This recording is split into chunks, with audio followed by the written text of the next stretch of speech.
Jenny Pulvermacher owns Second Chance Horse Rescue in Blue Mounds, Wisconsin. For 6 years now, Jenny has been making a huge difference in the lives of so many horses, truly giving them a second chance.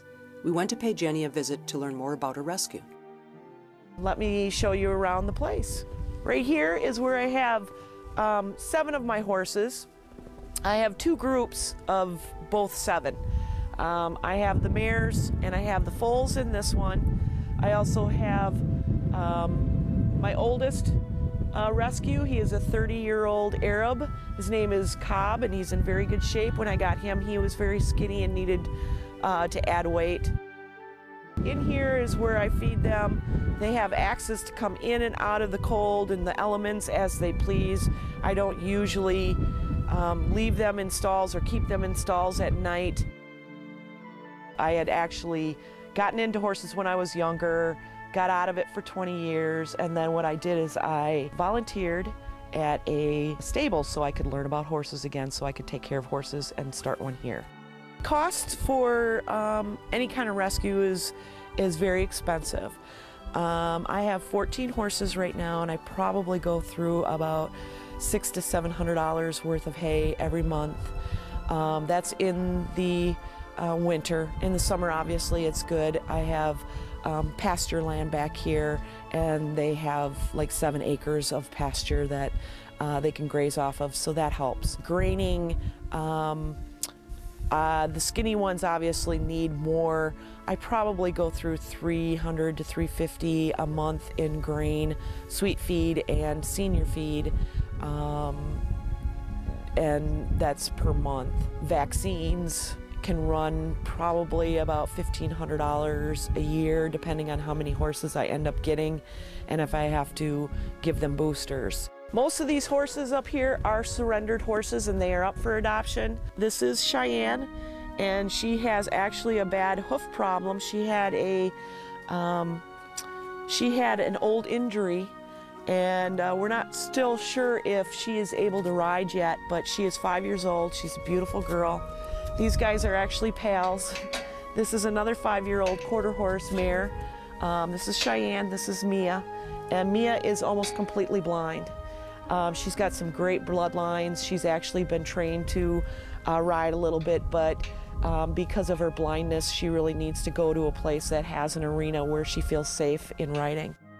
I can't stress enough how much donations are needed for any kind of rescue. We have an obligation as human beings, as people, to take care of the animals that we get. I realize that the economy is bad, but even, $1, $2, or giving up something that somebody can sell that's not needed anymore would be a very wonderful thing. We just need to be merciful, and we need to have compassion and remember that our animals are our responsibility and they can't take care of themselves.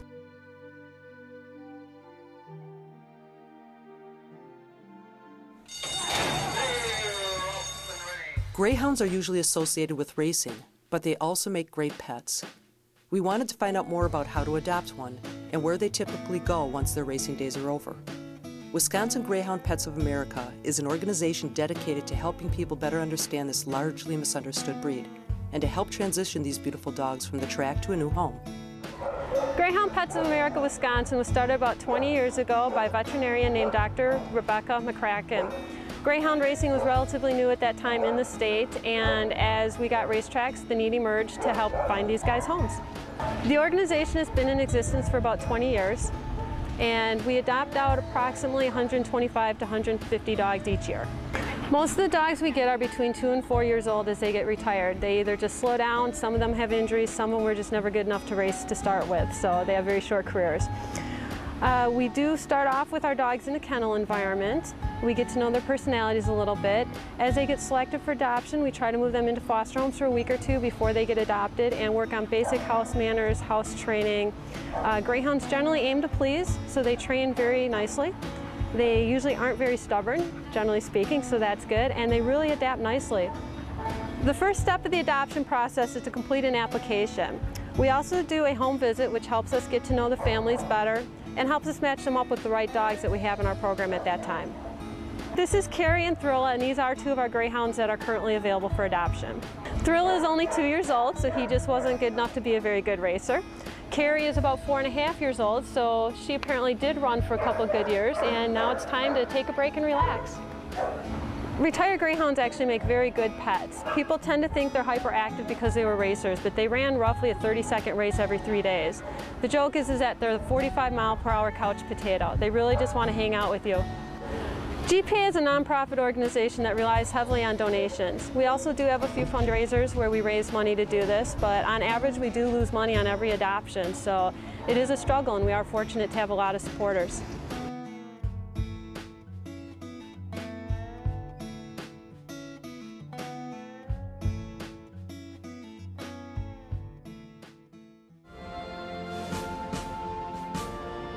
Since our last interview, State Senator Jeff Plaley has reintroduced legislation that would ban the slaughter of horses for human consumption in the state of Wisconsin.